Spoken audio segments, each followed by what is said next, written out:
Logan Osborne. If y'all want to ask questions, I'll drop the mic to you. Go ahead, Keith. Logan, coming off an off week and then running right smack dab into Virginia Tech, that kind of gets your attention. Not as if you need attention against Virginia Tech, but with the open week and how do you go into this game now with a Power 5 team coming into your place? No, it's exciting. It's been a while since the Power 5 team has come here, and Virginia Tech, we're common opponents. We've had little history.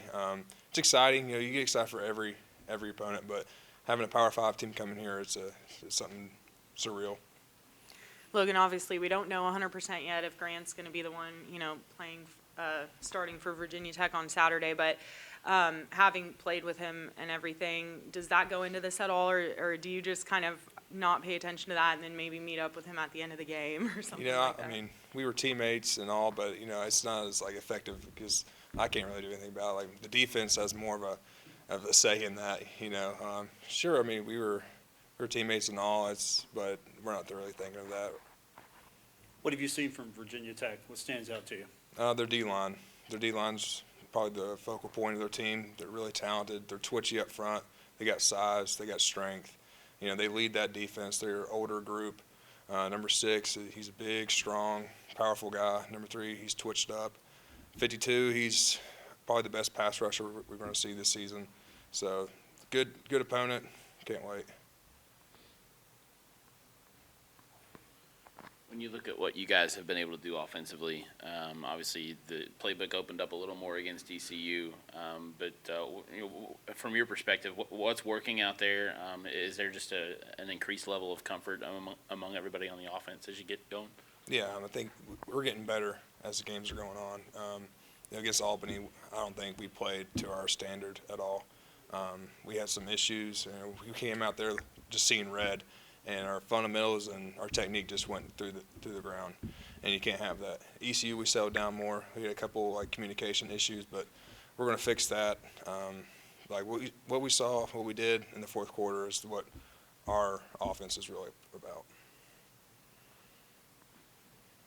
I know an open week in week 3 is kind of unusual. Did that, though, help you, or would you rather have played a game or now? Obviously, you don't have that choice, but how do you handle that so early in the season? I think we can all agree we would rather have had it later on in the season, but it definitely did help. We had some injuries, some bangs and bruises, so that did help. We're so early in the season, we still had to stick on a routine, and we didn't treat it like a normal bye week. We treated it as almost like a camp week. We got better fundamentally, just went back to the basics, and just trying to improve day by day. You talked about the obviously Virginia Tech coming in, but to hear that it's a sellout crowd here at the Joan, how excited are you to go out and play in front of a crowd like that? It's awesome. I haven't been a part of many sellouts. I think the last one was maybe Cincinnati my freshman year, and it's exciting. Having all my friends, family come out here. Everyone's bugging us for tickets and stuff, so it's fun. I can't wait. Are all good? Thank you. All right, thanks a lot. Your first 55 of the day will be That's right. ordered. Who wants to lead off? And coming off an off week, how excited are you to get back? We've talked about it being early and everything, but how excited are you to get back on the field? We're all super excited. I feel like the bye week was, although, it was really early, it worked out well for us. I think we did a good job getting better throughout the bye week. Bumps and bruises coming off those first 2 games. I think it worked out well for us on some guys getting able to heal, getting a little time off. So I think we're all super excited to come back out and play this week for sure. What have you seen with the time to get ready for Virginia Tech? What stands out to you? Good running back, the North Carolina A&T transfer. Him and the other kid, 24, they're both very good running backs. They got some veteran offensive linemen up front with the center and the right tackle. 2 pretty good quarterbacks. Obviously, we know Grant pretty well. Last game was the first game we really got to see number 1 outside of the Baylor game last year. He played some in the second half. So they got a good offense. We're super excited to play. So. And following up on that with Grant, you know him, but How much of that do you have to throw out and treat him like a new quarterback every week? I mean, I don't think it's treating him like a new quarterback. It's trying to use any piece of advantage that you have, but at the same time, it's, you're friends whenever you're here, but once you get out there on the field, it's, it's game day. I'm trying to win, so. Yeah, we asked Coach about it, Owen, and he said in a game like this, it can't be personal. So it's not you and versus Grant or any of the defensive guys versus Grant. It's Marshall and Virginia Tech. Is that the way you kind of are going through with it? Yeah, correct. We don't care. It's a faceless opponent at the end of the day. We're just trying to win the game. Whether it's him or the number one, the other quarterback who's playing, right, it doesn't matter to us. We're going to do our best to get after the quarterback, no matter who it is. Oh, and I know last time you said, a lot of times when you go out on that field, you can't really hear the crowd because you're so zoned into the game, but this is a sold-out crowd on Saturday. So just what does that mean to this program to get all eyes on you guys? It's going to be airing on ESPN too in prime time. So just what does that mean for this program? Yeah, it's a big-time game. I think the last time I've been here and it was a sold-out game was Purdue when Lang had those 2 interceptions. But, yeah, it'll be awesome. We've been to a lot of different places and had sold-out crowds, and you come out and it looks really cool, but every time, we're kind of on the opposite end where we're the villain of the crowd. For once, we'll be the hero. So we're all pretty excited to come out and, third downs to actually have our own fans getting into it. So we're all pretty excited about it. Obviously, he's not coaching on the offensive side, but a guy like J.C. Price, a guy you're familiar with, getting a chance to come back too. From your perspective, what is he as a coach, and how does he kind of coach up the D-line to get him ready to go?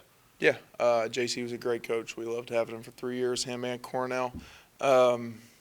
He's a very, very sound, technical defensive line coach. He's going to make sure your eyes in the right place, your hands. He's going to do a good job with their guys, especially, I believe, the 52 kid. I want to say he's a sophomore. Good pass rusher. They've done a really good job with that kid. I mean, he'll have that defense primed and ready to go. He knows us, especially us older guys, me, Dalton, Driscoll. And we talked about it the other day.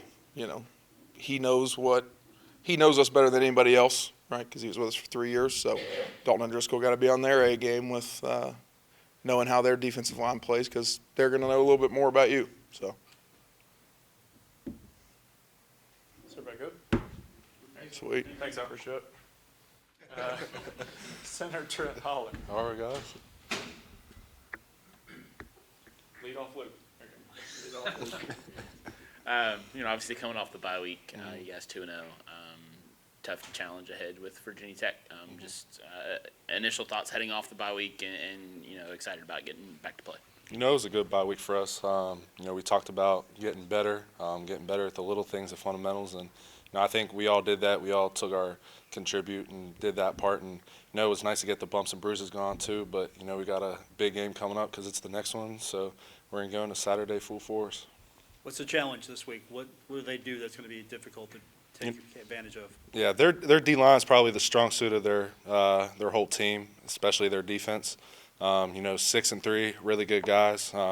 Their edge guys are really good. They don't mess up too much. They play with 100% confidence. They go hard every play. So, it's just going to be us trying to, battle against them in the trenches and see who's going to win that battle at the end of the day. Yeah, it sounds like, just from looking at it from afar, it's going to be a physical game. I mean, is that something that you guys play into and you like it that way, see who can outlast the other? Yeah, I mean, we try, our thing is, try to be the most physical one on the field that night. So, this is a good group of guys. They got size, they got strength, they got speed, they're twitchy, kind of things that Ozzie had said too. So, we just got to go out there and play together and know that what we can do, and how we finish the games in the fourth quarter is just how we need to play the whole game now. Trent, how did it feel going back to Greenville and beating your old team like that? Yeah, it felt good. Obviously, those were my guys down there. Those were my coaches. Nothing but love for them. But, it was just something extra after we got the win. A little burden was lifted off the shoulders. So it felt good going down there. And I always used to say that I'd hate to be the opposing team going down there. So it's kind of cool to be the team that got to go down there and win. So. Coach talks a little bit about the offense, and in the first couple weeks, it's been you hang in there and then you finally break through. How do you get off to a faster start against a team like Virginia Tech? I think we kind of went in hard-headed. we just got to come out, you know, how we're used to playing. We got to come out how we practice every day. You know, obviously you got the jitterbugs and everything. You got the crowd. You got just an opposing team coming in. It's not your guys that you're hitting on. So I think we just need to, you know, it's going to be good to have a sold-out crowd, but I think we just need to hone in on what we need to do and just, you know, everything we did in the fourth, just make it come fast. I also got accused of laying the rat poison by saying that you all haven't allowed a sack so There far we this year. go. But you know that continuity on the line, Yeah. that kind of reflects you know to you all as a unit and just being able to play a little bit more free. Do you kind of see that as well? Yeah, I think it's that, and then, you know, Cam has saved us from a couple. Obviously, you get a quarterback like that. I mean, he's looking like Lamar Jackson out there running around and making people miss. But, you know, at the end of the day, we try to do our job because that lets everybody else do their job. Did a little more shuffling on the fly on the offensive line, guys swapping positions from drive to drive. How did all that work out? Was it, how much was forced because of people getting banged up, or how much was a plan? How'd that all go together? You know, I think we're pretty good. You know, a bunch of us can play the inside three. Then, I mean, our tackles can play both positions. So, I mean, there really isn't a drop off from, you know, I go to guard or I go to right or left. Ozzie comes in at center. He goes to right or left. Driscoll goes left or right. You know, Lloyd goes left or right. So, I mean, we all kind of know how we play against each other and with each other, you know. But at the end of the day, you know, you just got to go where you're put, and you just got to go make the most of it. Is everybody good? Appreciate you guys. Thank you. Next, we'll have Micah Abraham. Let's let Keith lead off. I was just getting ready to accept it. I'll give it to you after this, please. Micah, just the significance of playing a Power 5 team here at your place. You've gone to Notre Dame. You're going to NC State. You guys have been all over. But how refreshing is it to get him in your place? You know, obviously, I'm going to say it's just a big game because it's another game. But I know for the fans, they're excited, and it's going to be a sold-out crowd. And I know it's good for the fans. You know, obviously, one of the big talking points is Grant coming back. He may or may not be the quarterback you see, but you know, how important is it to not focus on who's playing quarterback and just, you know, make the plays you need to?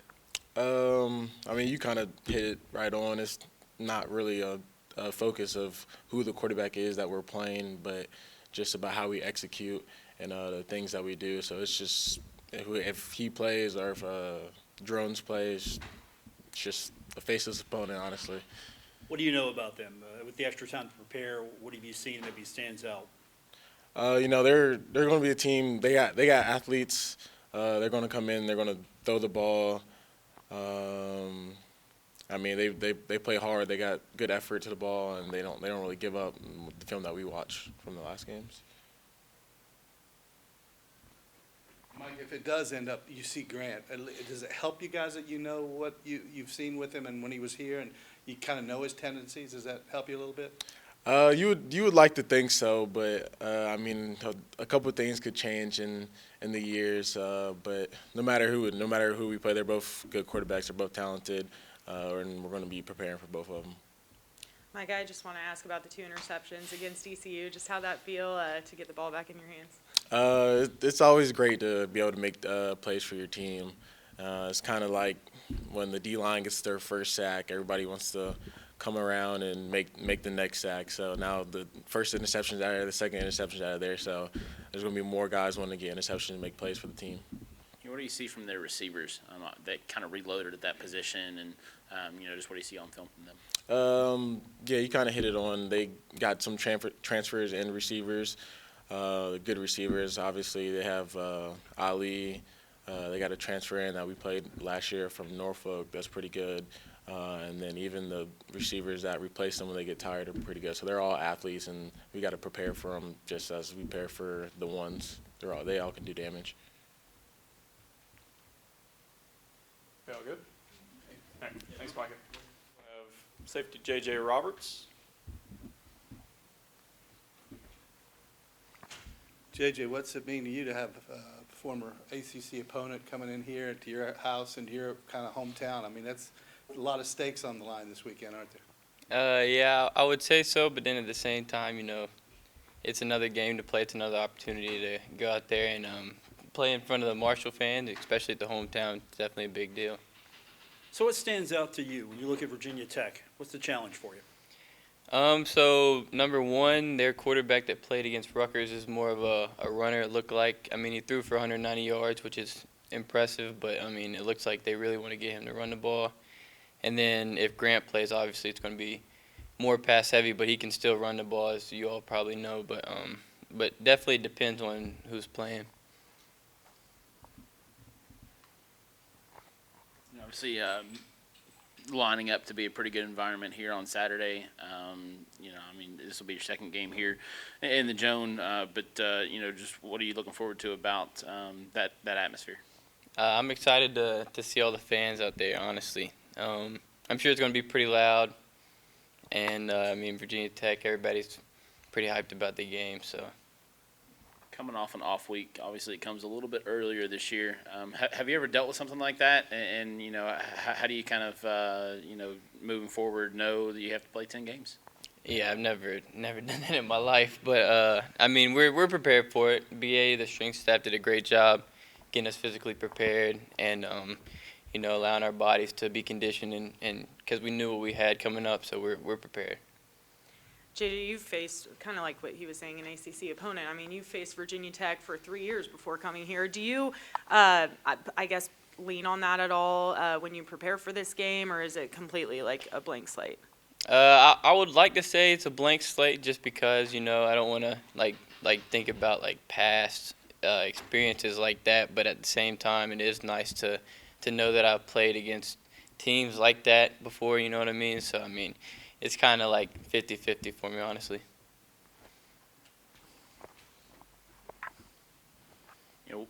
How much have you seen this defense kind of improve and gel from week one to now? Obviously, this is the third game out. How have you seen it change, and are you more confident as a whole? Definitely, the more we go, the more adjustments we make to allow ourselves to play better.